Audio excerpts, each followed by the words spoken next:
Alam mo bang kahit sino ay pwedeng mag-prep? Hindi mo kailangang maging expert.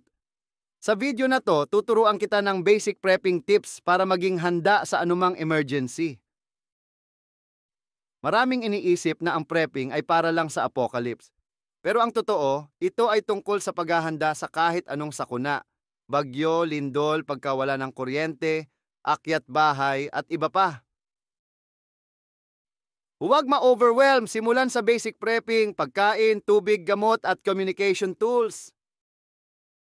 Sa emergency, tubig ang pinaka-importanting resource. Siguraduhin may sapat kang supply. At least 1 galon bawat tao bawat araw. Magtabi ng pagkaing matagal mapanis tulad ng dilata, instant noodles, bigas, at protein bars. Huwag kalimutang i-check ang expiration dates. Prepping hindi kailangang mahal. Gamitin ang mga promos, mag-ipon ng paunti-unti, at hanapin ang murang survival items. Ang go bag ay dapat may laman na flashlight, first aid kit, damit, tubig, pagkain, at importanteng dokumento. Kapag nag-brown out, siguraduhin may extra ka na flashlights, kandila, posporo, at power banks. Hindi lang kalamidad ang dapat paghandaan. Mahalaga rin ang home security. Lagyan ng locks, alarms at security cameras ang iyong bahay. Maglagay ng mga aso bilang unang depensa laban sa mga magnanakaw. Kung ayaw mo ng tunay na aso, pwede kang maglagay ng dog statue o dog toys para magmukhang may aso sa bahay mo. Dagdagan pa ng beware of dogs sign kahit wala ka talagang aso para matakot ang intruders. Iwasan ang bakod na may horizontal design kasi parang hagdanan ito na madaling akyatin ng masasamang loob. Mag-install ng auto-on motion detector solar lights para matakot at umatras ang mga intruders. Sa pinto naman, gumamit ng mahahabang tornilyo sa bisagra para mas mahirap itong sipain at sirain. Sa panahon ng emergency, dapat kang maging alerto.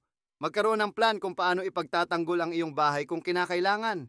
Mag-training sa self-defense at first aid para maprotektahan ang sarili at pamilya mo. Alamin kung paano gamutin ang stab wound at gunshot wound sakaling may emergency. May libreng first aid training ang Red Cross.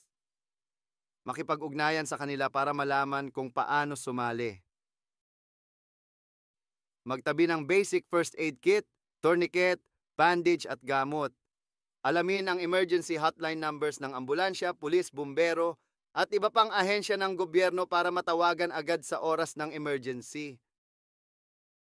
Sa emergency, kailangang may paraan kang makipag-ugnayan sa iba. Magtabi ng radyo, extra cellphone at walkie-talkie. Gawin ang practice drills para alam ng pamilya mo ang gagawin sa emergency. Ngayon, alam mo na kung paano magsimula sa prepping. Simulan mo na ngayon para maging handa sa anumang sitwasyon. If first time mo lang napadaan sa channel ko at nakatulong sa'yo ang video na ito, pakishare naman sa mga mahal mo sa buhay para matuto rin sila ng prepping at survival tips. Laging tandaan, ligtas ang may alam. Stay safe, everyone! Alaman, tapang yan ng sandata. Survival suit para sa kinabukasan natin, diba? Pinoy Preppers, laging handa.